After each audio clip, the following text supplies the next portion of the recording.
It's time to get lost in the Midcard. This Bleav in Pro Wrestling property is brought to you by Bet Online, the continued #1 source for all your sports betting needs. Join now and receive your 100% welcome bonus on your first deposit when you use our promo code Bleav. Now, here are Jeremy Bennett and Matt Black on the Bleav Podcast Network.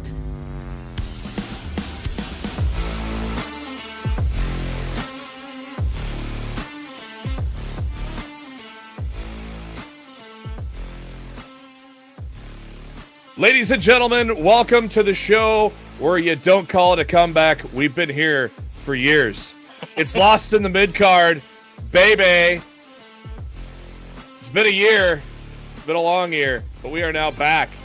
We are back with a vengeance. We are now on the Bleav Network, where you can find us live. Your impromptu, WWE Raw pre-show, because they don't do one on the network, so we're gonna do one for you.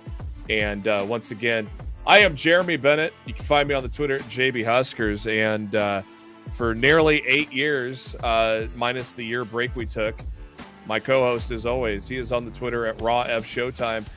It is Mr. Matt Black. Matt, how are you doing? Doing good, man. It's good to be back. It's very good. Lost the big card once again.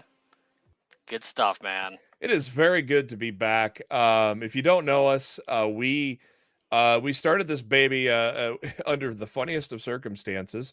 Our very first show was the 2015 Royal Rumble in Philadelphia, where not even The Rock could save Roman Reigns from booze. So it was a lot of material that we had in our very first episode alone. A little background on us is that, there you go, 1 inch. There's an inside joke from the past 8 years by Mark Cho on the comments there. The backstory, Matt and I met at the THQ event for WWE 12 back in 2011 during that SummerSlam weekend, where that was the SummerSlam that Alberto Del Rio cashed in his Money in the Bank on CM Punk after Diesel, for some godly reason, decided to attack him. And then Lost the Midcard kind of got born out of us just bullshitting on Twitter. And voila, we formed in January of 2015.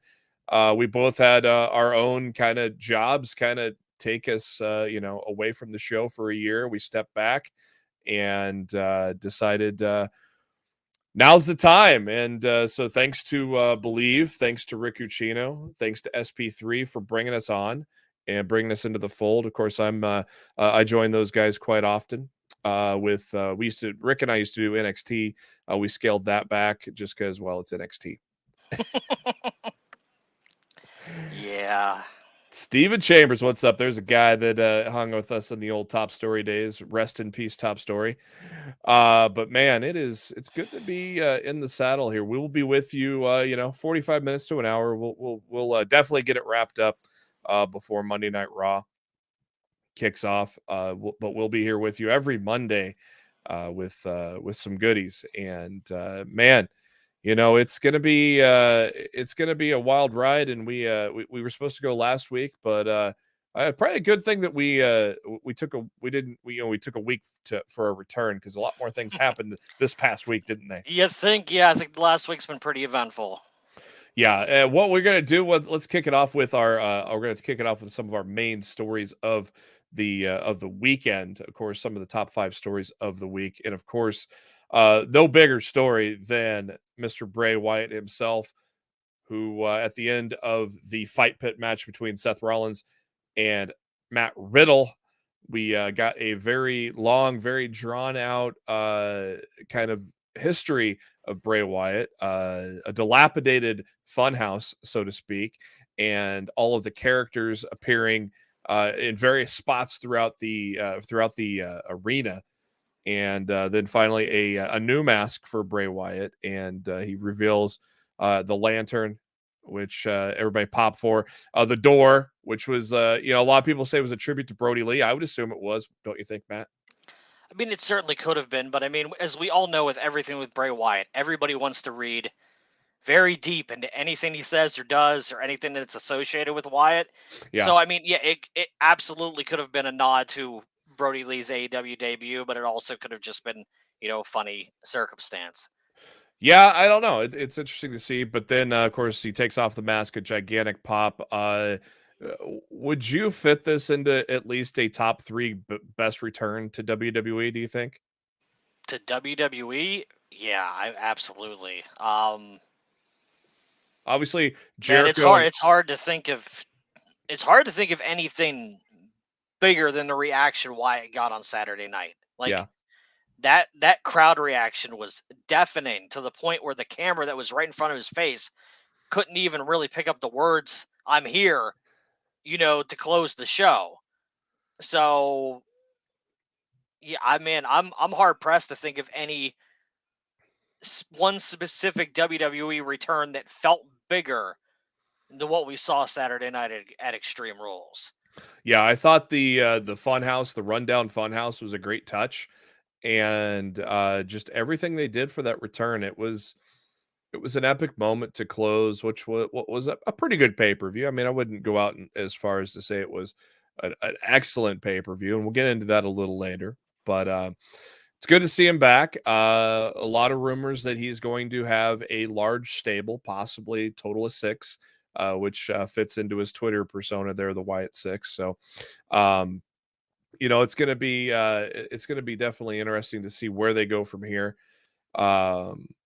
But it was a hell of a return. Obviously, as soon as Triple H took over, we both of us probably thought it was inevitable, right? Well, you can't say anything's inevitable at this point because at this point, I'd have thought Sasha Banks and Naomi would have been back by now. Right? Yeah. They're still not here. And I've called for their return at least 3 or 4 times in the last month and a half. And, they're just living their life doing whatever. But yeah, you felt like as soon as Cross came back and Hit Row came back, and the fact that Wyatt didn't do anything else wrestling wise, except for like a couple of conventions after his WWE release, you just kind of had the idea that he didn't want to be anywhere else. And Vince McMahon being out of the equation kind of made it an easy decision for him to return to WWE. Yeah, definitely. And if you're joining us live, thanks for tuning in on our very first live episode from Bleav. We actually did our very first live show ever almost a year ago when we broke 300 episodes. Yes, we have done over 300 episodes of this damn show somehow. Don't ask me how. Danhausen cursed us. Right. There you go. That's how the show went on hiatus. That video, that congratulations video cursed us. Yeah, that was awesome that we got a cameo of Danhausen sent for us for that episode 300. That was a lot of fun. But we're back now, and let's go ahead and of course, if you have any questions for us, throw them in the chat there. We'll definitely be glad to answer them for you. Next up here, we're going to talk a little Jon Moxley. Is his days with GCW done? It has been announced by Sean Ross Sapp at Fightful.com that he has re-signed with AEW through 2027 with a new 5-year deal. That was announced on the 7th of October this past Friday. And the note now is saying that he's going to be wrestling exclusively with AEW and their international partners. That leaves the GCW status in question. According to Sean Ross Sapp, the GCW sources claim that AEW didn't want Moxley to do the match this past weekend, which was title versus career against Nick Gage. They've also asked their talent not to work GCW dates for months. Moxley insisted on finishing out his run there, and he's not currently scheduled for any future GCW dates. Of course, also during that match, Stokely Hathaway and W. Morrissey came out and just brutally threw Moxley through a plate glass there. Those believe that Moxley will still have the ability to work independent dates, but it'll be on a surprise basis if it ends up happening. What do you think? Is this the end of Mox and GCW, Matt? This is absolutely the end of Mox and GCW. This press release came out from AEW Friday evening when I was sitting in the crowd waiting for Rampage to start in DC on Friday night. It came out, I think, during maybe during the dark matches or maybe right before. Yeah. But I was reading the press release, and when they mentioned that going forward, Mox is only going to be working with AEW and international associations with AEW like New Japan, I'm like, yeah, GCW's done. And I think it was very timely that they chose to put that press release out when they did, because they knew that match was happening the following day. And that was basically their way of saying, yeah, if you want to see Mox at GCW, tomorrow night's it. And clearly, I don't think TK had that big of a problem with it. He wouldn't have sent his guys in Morrissey and Stokely over there to, to assist in the finish of the match. Yeah. So, because, I mean, honestly, they could have just ignored the entire thing. Mox go over there, do the loss, move on. It never happened. But now with Morrissey and Stokely being involved over there, they have an opportunity. If they want to mention that match on AEW programming now, they can. But originally they wouldn't have had to if they wouldn't have had any other involvement. So yeah, I think his GCW run is done. I think it's I don't think we ever see him in GCW again. One of the first comments on that the Patreon was, well, it seems like GCW's in bed with WWE. I'm like, huh? Well, it's because Brett Lauderdale seems to have a relationship with Stephanie McMahon. Yeah, because when they were they got invited to the box. I can't remember what show it was, but WrestleMania, I believe. Was it WrestleMania? Yeah, I'm pretty sure it was a WrestleMania. Question in the chat here, Alex Johnson. When do you think the Wyatt Six will be revealed? I think it's going to be piece by piece over time. What do you think, Matt?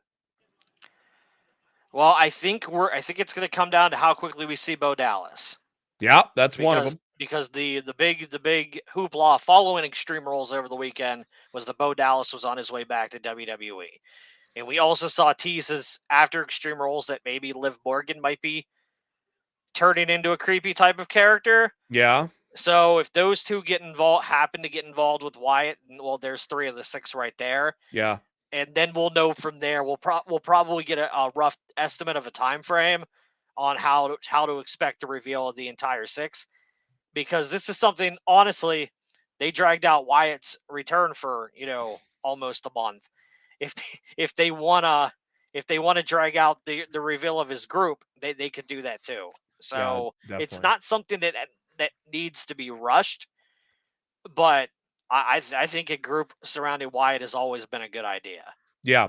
DJ, we'll get to that Mia Yim question. Actually, that's going to be our next one in the top story. Back to the Wyatt Six. Yeah, I mean, Alexa Bliss was a lot of people thinking she was going to join. It's like, no, she turned on Wyatt. It makes no sense for her to really rejoin Wyatt in this case. But I think Wyatt would be more looking for revenge than looking to join back up with her. Which is a built-in feud right there if Liv Morgan joins the Wyatt Six. And I think that whole smile, that creepy smile as she passes out, I think I think you're onto something there. I'd like to see Bo Dallas. I'm excited to see him come back. And obviously, hey, who's Bo Dallas with right now? Liv Morgan. They live together. Well, there you go. That they put the pieces together right there. That those are 2 of them that join in. Yeah, it's gonna be interesting to see who fills that out. Probably a tag team somewhere. And then a mid-carder. And they could bring Eric Rowan back. Yeah, red beard. They could, if they don't want to do any type of huge single push for Strowman right now, they could put him back in it too. I mean, look, there's tons of possibilities that they could do with the Wyatt Six. And I think with Wyatt having more creative control over it and Triple H being in charge over Vince, I think it'll be I think the story will be told a lot better than it would have been otherwise. Yeah, so it'll be interesting to see how it plays out. Do you see anything tonight on Raw? He has to be on Raw tonight. I think people will be pissed if Wyatt's not on Raw tonight. I know they haven't advertised him, but you go off the air Extreme Rules with Wyatt, no one knows what brand he's supposed to be on. Everybody's going to assume the next time they see or hear from Wyatt will be Monday.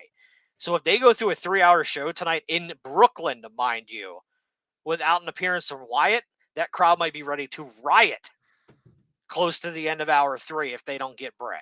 Yeah. I think he has to be on the show tonight. Yeah, he's not in the rundown, which we will of course set the table for Raw at the end of the show here. But yeah, Bray nowhere to be seen on that there. DJ, of course, saying, "What do you think about a Mia Yim return?" Well, that just so happens to be our next story that we are going to cover here. It was announced today by Sean Ross Sapp on Fightful Select that Mia Yim is out of Impact Wrestling. They've confirmed that she did not extend her deal with Impact Wrestling and is now a free agent. She can't return to the company this past spring and signed a short-term deal, and the deal was set to expire this weekend, barring an extension. She put over Mickie James, of course, at Bound for Glory this past Friday. Also put over Taylor Wilde on her way out the door as well. Fightful is told that the door is open for a potential return to Impact, though those that they have spoken to said that her time was positive and she worked well with the locker room. Of course, now this begs the question. This is almost to me a 50-50. Which way does she go? Yeah. WWE with Trips in control now, where there ain't going to be any retribution, or AEW with her husband Keith Lee.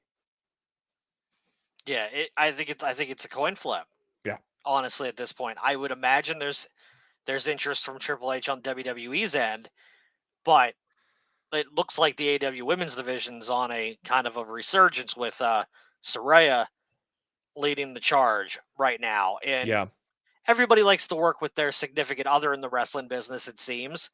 So if there's an opportunity for Mia Yim to go to AEW and travel with Keith Lee every week, I don't know. Like, look, she's in a great position because honestly, she could play both companies against each other. Yeah. And get the best deal possible, out of where she really wants to go. But there has to be interest, because if there's not interest, I think she would have just stayed in Impact, because there would have been really no reason for her to leave had there not been outside interest from WWE, AEW, or both. Yeah, I don't know. Like I said, I have no lean. As you said, a coin flip. I mean, there's it truly either way. It's going to be interesting. Obviously, you want to be there with your husband at the same time. Husband's schedule's a little easier than hers, so he could travel to her and see her on a weekly basis, so that maybe go where the money is for now. It depends on who throws the cash out there, and it's really going to be interesting to see where she goes. Obviously, either place is going to do well with her experience and leadership. So, where AEW, there's a lot of more up and comers. They still have a good mix of veterans there, like Serena Deeb and Madison Rain, to go with some of the up and coming people like Jamie Hayter. I mean, holy crap! All of a sudden, Jamie Hayter is like the most over woman on the roster right now, it seems. So there's a lot of intrigue, as long as Tony can commit to it. I mean, there hasn't been a strong commitment to multiple women's feuds, since AEW really started. So hope, in bringing Saraya in there kind of, I think, brings hope to change that, don't you think? Yeah, I definitely think she was meant to be the catalyst of change, as John Moxley liked to say. I think she's AEW's paradigm shift, and I think the women's division is going to see a lot more focus in 2023, than it has in the past.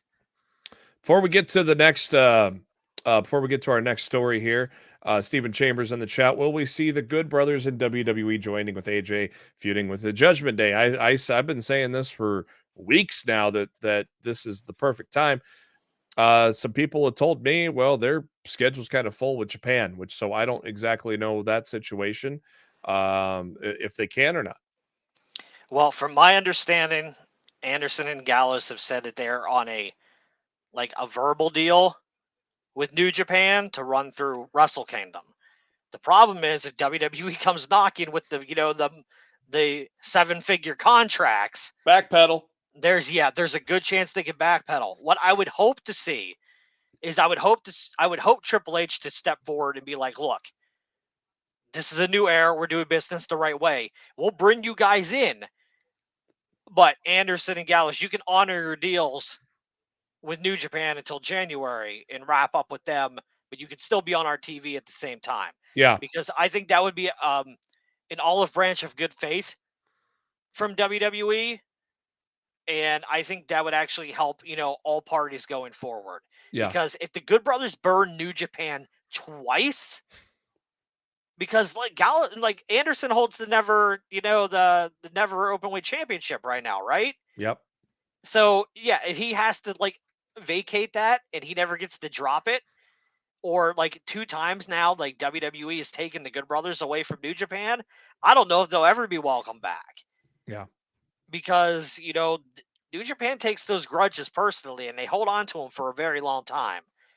So hopefully that doesn't happen. I've been calling Good Brothers to come and save AJ on Raw for, a couple weeks now, because it seemed like what the storyline direction has been going in. So it did not surprise me when Mike Johnson from PW Insider reported that the Good Brothers were coming into WWE this afternoon. I was not surprised at all.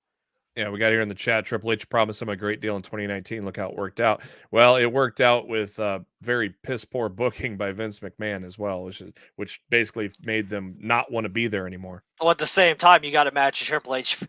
Triple H in a way, he has to feel like he owes Gallows and Anderson something, because he's one of the catalysts that talked them into staying when they did and make the decision to not jump to AEW, and then they ended up getting released out of it. Yeah. So, Mark Cho saying Anderson holds the never openweight title, not Gallows. So pretty sure I said Anderson. Thank you for the correcting. Machine Gun. I'm well aware who holds the title, Cho. Oh, look who it is. My top story brother, Jose Gonzalez. Thanks for tuning in here, buddy. Thanks for the well wishes. Jose himself, check him out on the Twitter. He has just got a little company started, a little media company started. Nice. So congrats to you there, Jose. I believe the Twitter is, let me get that pulled up here real quick. The beauty of dual monitors, Jose_G_official. You should get the details there of his new venture. So thanks for tuning in, man. Going back to the women, Bell saying, to be honest, the women's champion still felt like an afterthought in AEW to Britt and Saraya, not going to lie. Yeah, but at least we now know that Saraya is, I'm going to fuck up that name so many times, is going to be cleared. So we are now going to lead probably at Full Gear to Britt and Saraya, which is not for a title. So there is a major feud, not for a title. So I think it's a good way to bounce back, in my opinion, for the women there in AEW. Let's roll with our next story here as we continue on. It was unveiled while in Philly that, of course, WrestleMania 40 is going to be in Philly in next year. And look at that pretty logo. The old Roman numerals come back. We got the Liberty Bell. Very cool. John Alba took this photo live of it. I think it's a damn cool logo, man. I can't wait to see that baby above the ring so everybody and their dog can point at it. I'm just happy the Roman numerals are back. I never understood Vince's reasoning for getting rid of them to begin with. I thought it was dumb. So he started that in the 20s, didn't he? I don't think it was in the 20s. I think it was in the early 30s. No, I know like 20. I know like 30 had the I know 30 had the Triple X because he I went was back there. to it. Yeah, he went back to it for 30. And I know 28 had it as well because I was there for 28, and I'm pretty sure I'm pretty sure 29 had it too. I think it was the early 30s that they got rid of them. I want to think like 25 didn't have it for some reason, but I was at 25. I also think they had it there. Let's take a look here. I feel like it was the early 30s that the Roman numerals disappeared. No, because they used that stupid 25th anniversary thing in their logo, so they did use the number. They didn't use Roman numerals at 25. Well, it was still 25. They still used the number 25. Yeah, 24 had the Roman numerals. 23 did not. See, it was early. But it was still labeled as a number. That's what I mean. Oh, they were still numbering the WrestleManias. They got rid. Vince just stopped numbering the WrestleManias in the 30s. Oh, I thought you meant no, I meant like the actual WrestleMania. Yeah. 30, WrestleMania 29. Okay. Like eventually he just started calling them WrestleMania. Like he dropped the number. I thought you were talking Roman. Yeah, you're right. No, yeah. I meant the number associated with the event itself. Yeah. So yeah, I'm very happy that that's back. Mark Cho in the chat. I can't wait for Nicolas Cage to come hunting for the treasure at WrestleMania. Well, will you stop? Well, look, if National Treasure 3 releases around WrestleMania 40 time, maybe that would be a good partnership for WWE to make. I'm just saying that might not be terrible. Right. Yeah, I misunderstood you. I thought you were talking about Roman numerals, not the actual number, which, yeah, Vince did kill that too. I'm gonna kill it. And he did. I think it's a damn cool logo, though, man. I think it's going to look cool above the ring once we get to Royal Rumble time, and very sweet. I dig it, man. I dig it, sucker. Speaking of sucker, are you excited for Booker T on NXT? Not particularly, but probably might be better than what we're going to hear tonight on Raw. I cannot believe. Yeah, we this was not in our top stories, but hey, if you ever listen to Lost the Midcard, we take a tangent here and there. Yeah, I don't get it. It if it's not broke, don't fix it. At the very least, they should have brought just Vic and Wade together on Monday because they're a great team on NXT. I don't see Kevin Patrick as a play-by-play guy unless Corey Graves is basically going to, because Corey's been calling some play-by-play a little bit with Jimmy. So I kind of wonder if, he's going to drive the train and Kevin's there to give the, whatever's said in his ear. I don't know. I've never really known Graves to be a play-by-play guy, though. No. It's gonna be a very interesting 3 hours tonight. I think I don't think it'll be very long until Triple H starts regretting releasing Jimmy Smith for no good reason. Because I thought that man was doing a really good job on Monday nights. Yeah, he was doing. Did he get forced out? Obviously, it sounds like he got forced out because there's a whole thing. It definitely didn't sound like it was his choice. If you listen to his If you listen to him on Locking the Cage on Sirius XM, he definitely didn't. It didn't sound like he wanted to leave. It just happened. And then Triple H let it slip. Yeah, that wasn't smooth. Jose in the chat. Nick Cage in a match versus The Miz promoting the movie. Maybe book it. You know what I'm booking? The fact that they put Wade Barrett on SmackDown. SmackDown's got the best team hands down. It's not even close.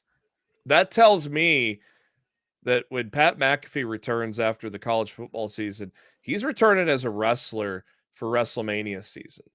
Not the way he's been talking. The way Barrett's talking, he's going to return to NXT when you think so. McAfee comes back, and that means Booker T goes bye-bye. That was my gut. It'll be Vic and Wade. It'll be Cole and McAfee, and I can't imagine that this Patrick Graves duo is going to stay as it is for long. I do not foresee this as being a winner in terms of a long-term commentary solution. I just don't see it. Oh, Toxic Attraction's totally going to SmackDown so Wade Barrett can fangirl. SmackDown could use some help for the women's division right now. So yeah, Toxic Attraction on SmackDown makes sense. Is it going to be? Do you think Alba Fire takes it off her, or not until Nikita? If they're ready to call her up, just have her drop it to anybody. Yeah, Alba Fire is good as anything. Line, just do it. Just give it to Fire. Yeah, I mean she's as good as any there. Monet saying Patrick not a great commentator. Him in main event is not good. He filled in that one night on Raw, I believe. He filled in, and yeah, I was not impressed either. I like Kevin Patrick. He's a great interviewer, but as a play-by-play guy, Marcho, give us Morrow for the love of God. I don't know. I know he doesn't like the schedule, but man, without Vince screaming in his ear now, I mean, you have to imagine Triple H at least made the call. I hope so. He had to have at least reached out and to gauge interest. So my gut feeling was when they put Wade there, if he I don't know, I heard the word permanent, so that was kind of the weird thing about this. The way he tweeted when it was announced, he implied that he was going to go back to NXT when McAfee came back. So I'd love to see him get back in the ring, like you said, but I don't. McAfee? No, Barrett. Oh, Barrett. But I mean, hell, let them both get back in the ring. Let them fight over the right to commentate with Michael Cole at the Royal Rumble. Why the hell not? The winner gets to be Wade Michael Barrett Cole's versus son. Pat McAfee for the rights of Michael Cole's broadcast partner. Michael Cole on a pole, baby. Oh God, no Russo. No Russo. No, my gut feeling was if we're gonna make this permanent, I figured McAfee's gonna come back as a wrestler for WrestleMania season. I thought the perfect guy would be another guy he's friends with in real life, The Miz. I thought that would be a good WrestleMania match. So that was my gut feeling, was he's gonna come back as a full timer. But Jose in the chat, the cool thing about that match would be Nick Cage not needing to say a word and sell the match with his BDE. I'm afraid I've got some good news. I hope so. I hope he does. I hope we've not seen the last of Wade Barrett in the ring. I thought on NXT that they were starting something with him and JD McDonough that was going to lead to a match, but that obviously did not kind of come out. The loser is forced to call with Cole. Hey, Cole's been great since Vince left. What are you talking about? And Cole and McAfee have been just a dynamic duo, man. They've been so good. And I mean, Michael Cole even said it himself that McAfee has rejuvenated his career. Cole's call during the I Quit match at Extreme Rules was hilarious. Freaking hilarious. I don't understand anybody that doesn't enjoy Michael Cole on commentary right now. The guy's having the best calls of his career now that Vince isn't there anymore. Yeah. Our last story to cover from the weekend before we get into Extreme Rules and AEW, and then set the table and get you ready for Monday Night Raw. Daniel Cormier, of course, was the referee, the official for the main event of Extreme Rules in the Fight Pit, and was asked if he has been interested in some other opportunities. One of them was,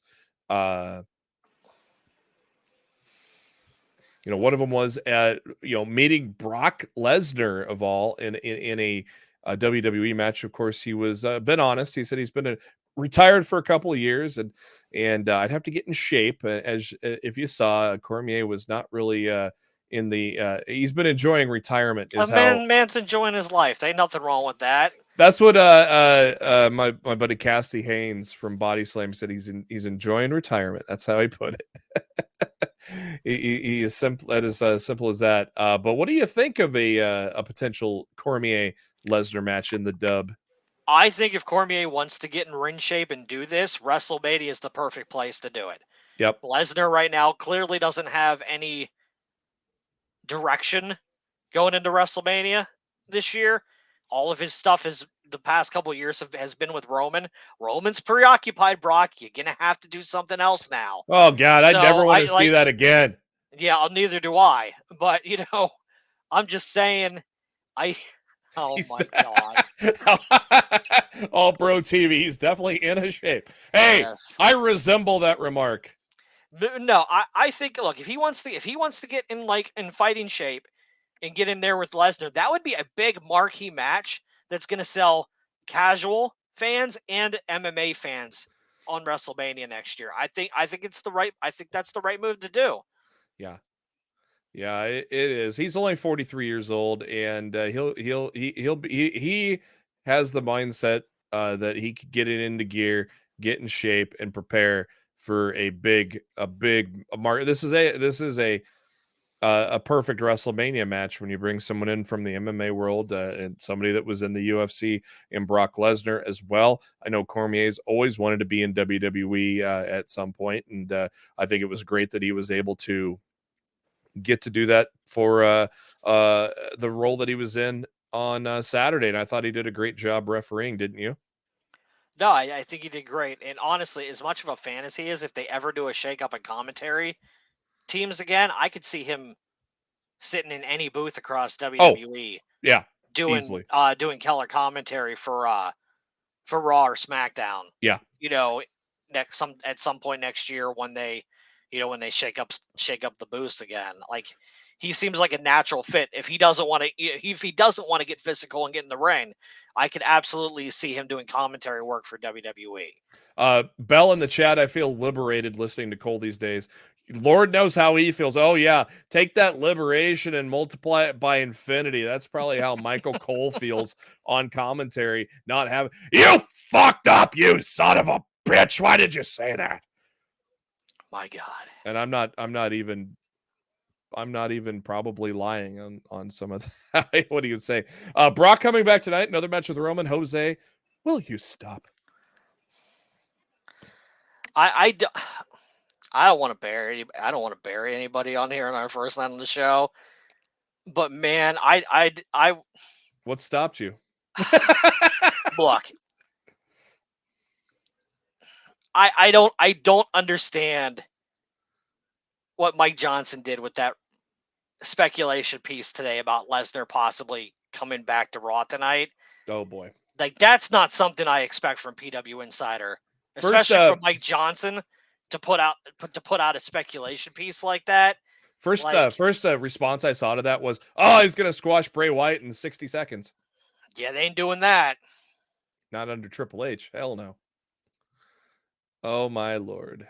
All right. Well, let's move on to Saturday. And Saturday, of course, was Extreme Rules on the Peacock.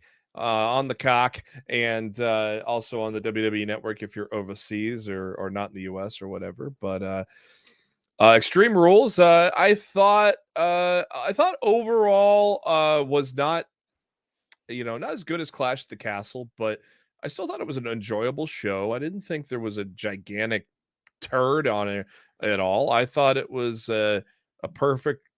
Not a perfect, but a good 3 hours of wrestling. I thought. I was surprised when we were already at the fight pit, Matt. What were your thoughts overall? I thought the show was good. Honestly, on paper, I thought it was going to be better. Yeah. Going in, I was really excited for the show, but I mean, still for the most part, I thought the event delivered. Yeah. And as I was telling somebody as the main event was starting, like, as long as Wyatt closes the show, no one's going to give a damn about anything else that happened on the rest of the show anyway. Everybody got what they wanted. Bray Wyatt's back. They put on a solid show. They delivered on a promise that they were teasing and building up for weeks. Like, I think it was a successful outing for WWE on Saturday night in Philadelphia. Yeah, I agree. I thought the first match was the best match of the night. Donnybrook. You know what? I can't argue with you. It was my favorite thing on the show. I would go that. Then I would go Bianca and Bayley in the ladder match. And then if I could trim just maybe 5 or so minutes off of it, I would say the I Quit match. That was long. In the third spot. It was a little too long for me. All I Quit matches are. The story at the end was awesome. Oh, the acting by Edge was you could tell Edge has been doing some acting because his acting in that moment was fucking phenomenal, man. You could see his pain as Beth got that concerto, and I love the end of that. Finally, there is some momentum for Judgment Day. So I'm excited for them as they've kind of been sputtering, while Vince had control early on, and Triple H kind of reeling it in and kind of rebuilding it from the ground up. And I think the Rhea and Dom story has been good. I think finally Balor's kind of rebalanced himself as a top player in WWE now. I'm excited with the Judgment Day, and if we can get a feud with the Good Brothers and AJ, they got to win that feud too. But I mean, that's going to be a phenomenal, pun intended, feud to watch is if we get a feud with those guys, though. And hey, loss of the mid-card is back, baby. So you know what that means, Matt, in a few short months. You know what also comes back? The Marquies. My God. Which are our awards show. And God, am I not going to be remiss if Sheamus is not going to be nominated for Wrestler of the Year in WWE? The banger after banger line is not bullshit. I have been saying this on our show and on other platforms for 2 years now, that Sheamus is one of the most consistent performers in the company. And now he is turning that consistency into Wrestler of the Year type stuff, don't you think? I think Neo found his Agent Smith. Yeah. Is the best way I could put it, because his connection with Gunther is next world level. Like, those two, when they get in the ring, they capture the audience, and they're just hanging on every single thing that those two men do. It's absolutely magical. I don't know how else to put it, but yeah, if you're not enjoying the career resurgence of Sheamus in 2022, like, I don't know what to tell you. Yeah. So yeah, and the Brawling Brutes just as a whole has been so well done ever since they've turned them babyface, and you know we're finally accepting Butch. I still don't like the name. No, I like I can almost slightly accept it because he looks and acts like Pete Dunne now for the most part.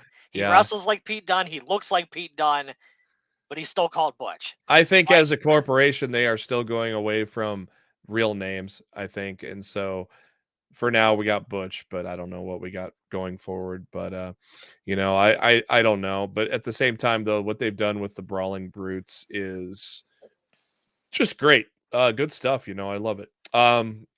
I thought the first half of Liv Morgan, Ronda Rousey was good, but I think it got really disjointed towards the end of it. Look, there were a few wonky spots in the match. I don't think it was as bad as everybody was screaming about on social media. I thought it was fine. It was in a really tough spot following that Donnybrook match. Yeah. So it wasn't gonna live up to any expectations no matter what in that slot. And yeah, there were a few wonky spots in the match.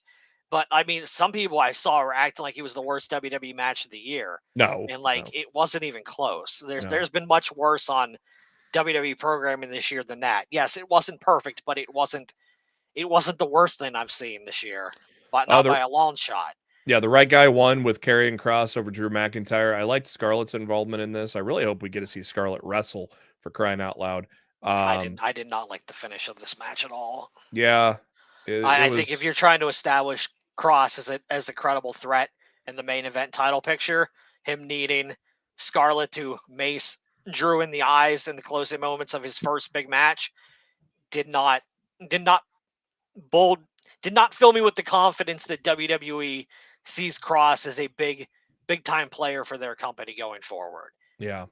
I thought Bayley and Bianca did a good job in the ladder match, as we mentioned before. Yeah. Of course, we talked about the I Quit match. It was a little long, but almost every I Quit match is a tremendous ending there. And then all of a sudden we got to the fight pit with Rob Van Dam Rollins and Matt Riddle and Seth freaking Rollins. I thought that was pretty funny. The whole freaking show. I thought the main event was good. Probably third best on the card, maybe. I would maybe put it behind the ladder match and the Donnybrook. And boy, I love the fight pit though, man. The fight pit was fun to watch in NXT, so I'm kind of glad they brought it up to the main roster. What were your thoughts on the main event?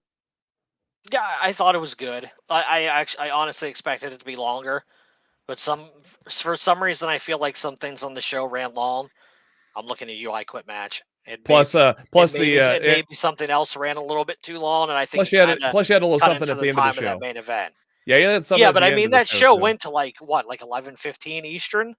I think so. I mean, it's not like it cut off at like 11 or anything. So, yeah, pretty enjoyable. Dynamite and Rampage and Battle of the Belts all taking place from Washington D.C. Matt was there. Matt was in attendance for all of it. I was live now. What were your thoughts? What did you like the most? What did you dislike when it came to the whole 3 shows? I really liked. I will preface this beforehand and saying I really enjoyed Dynamite from beginning to end. But I also had my phone put away through the duration of the show, so I had no idea about the backstage fight between Sammy Guevara and Andrade El Idolo while I was in the building. I didn't know anything about it until I got back to the car and I pulled out my phone. So, I might have hated that a lot more in the moment had I known what I know now. I feel like the only thing I really didn't like out of both shows is the Varsity Blondes and Josh Woods and Tony Nese. Because honestly, look, I know you wanted to take the name off the Blondes and give it to Nese and Woods and the Varsity Athletes or whatever. You could have done this shit on Dark. You could have done it on Elevation. That did not need to be in a live primetime slot on Rampage. And honestly, I think the numbers reflect that.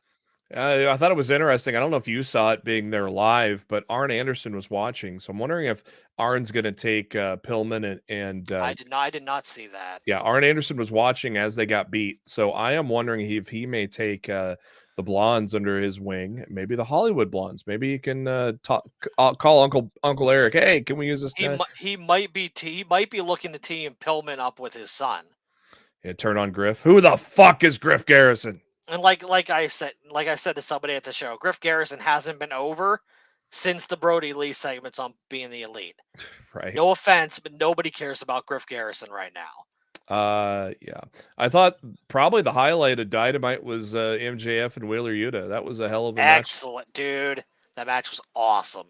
That was I thought very good match. I enjoyed Cage and Wardlow. It was much better than I expected it to be. A couple of big men. I was very disappointed when it was announced because honestly, I sat through, including Dark, I sat through almost 6 hours of AEW programming last week. Yeah. And there were still at least 10 wrestlers that I wanted to see compete that I didn't get to see. Yeah. And I'm not even talking Bucks Omega because we all know why they weren't there, but I'm talking like Samoa Joe and Danhausen, and there was just a long list of people I was hoping to see compete that week, and they weren't on the show at all. So when they announced Brian Cage, I'm like, really? There's so many other people that they could be using right now. I think AEW programming as a whole is going to benefit a lot more when Tony Khan finally gets that Ring of Honor television deal. Oh, yeah. So we can kind of cause more of a separation between ROH and AEW, because I feel there are some fans out there that are very turned off about Tony Khan's obsession with promoting Ring of Honor on the AEW product. Yeah, you're shoehorning these guys in and taking away from other people. As you said, there's people you didn't get to see live. How fun was it to be there live for National Scissoring Day? I thought the segment went on way too long. It did. I really did. I thought it was way too long. The crowd loved it. You know, it was fun for the most part, but I was just like, man, this is going on forever. And I'm like, is this the reason why they got the 15-minute overrun? It was way too long for my liking personally.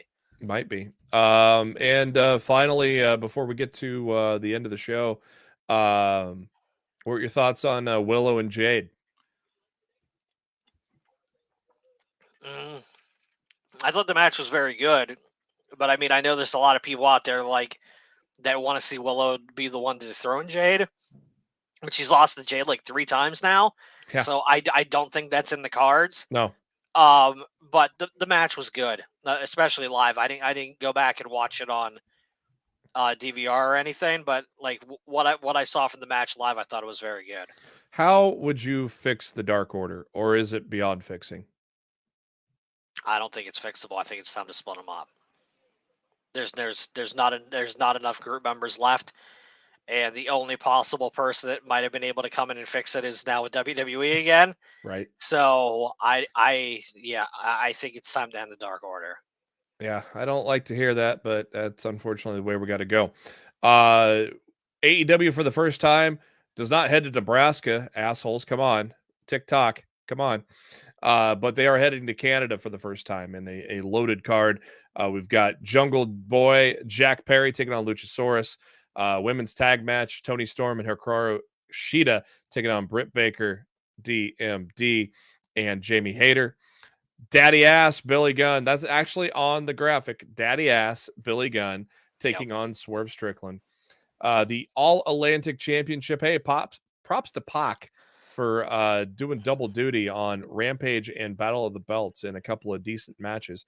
He's taking on Orange Cassidy, and your main event. That title reign ends on Wednesday. Oh, we'll call your shot there. And a title reign that will not end on Wednesday is Chris Jericho, Bryan Danielson 3 for the ROH World Title. What are you looking forward to most on here? Did you just call your shot there? Looking forward to most a title change? The two title matches are the things that I'm looking forward to the most. I would not be surprised if both titles change hands in Toronto this Wednesday. I just think with the Jericho with AEW deal, I just think he's going to continue to go through former ROH World Champions because there is a big list of them that are in AEW. I ain't booking Bryan Danielson to lose on Dynamite back-to-back weeks. Yeah. I'm just not freaking doing it. That's not a good decision. We'll have to see. I would not do that. We'll have to see where it goes. The fan who asked about Pac cheating, I think Pac and the Lucha Brothers are going to fully turn heel and join LFI. That's where I think this is going. I think they're going to be part of Rush's group. All right, so that we got that covered. So let's go to the end of the show. Looking forward to Raw tonight, which is going to start in just 9 minutes. Some early notes from Sean Ross Sapp here from Fightful Select.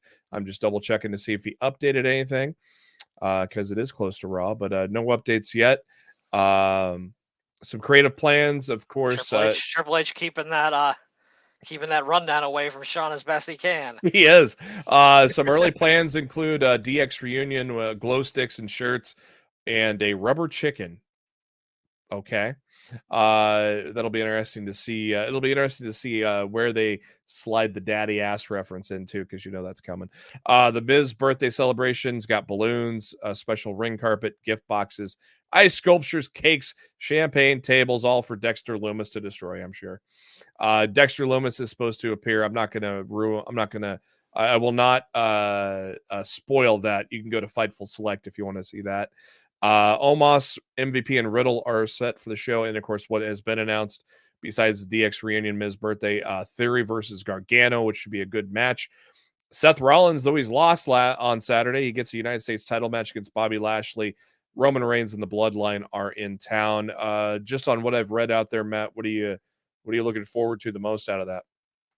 I think Rollins and Lashley are going to be the best thing on the show again. They're going to give him a lot of time, and I would not be surprised.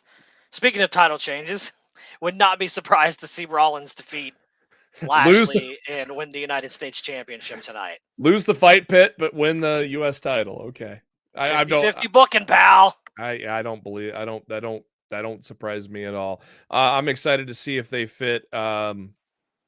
I'm excited to see if they fit, where they fit Wyatt into the show. Do they lead off with it?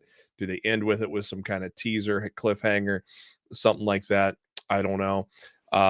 But it's going to be, it's going to be interesting to see what truly happens there with Bray Wyatt tonight. You got to do something, as Matt said. You got to do something. So it'll be interesting to say. Well, we got about, I'd say about 2 or 3 minutes here. So ask us anything in the chat, man. We'll be glad to answer those out there. And also, thanks to everybody that joined us live tonight for our first show as part of the Bleav in Pro Wrestling Network. It's been a blast. It's been a ride, and look forward to chatting with you guys every Monday before Monday Night Raw. There is a lot of good. You'll always something to talk about, especially leading up to Monday Night Raw, and now, Matt, even more with Mr. Wyatt in the fold, huh? Yeah, I know the broad plans just came in from Fightful. Oh, Like there's nothing with Wyatt listed. Like I don't want to read them. It's so close to the show. I'm not going to be putting out the spoiler stuff, but like there's nothing in here about Wyatt, and I think they're going to be really pushing their damn luck if they don't have anything to do with Wyatt on Raw tonight. I think that Brooklyn crowd could get really nasty. whoa, yeah. They're going to be a lot of "We want Wyatt" chants if we don't get Wyatt at all. I mean, you almost got to lead with it just to not have it hijack the show. Well, according to the Fightful report, they're opening with the Bloodline. So well now. Well, thank you for tuning in.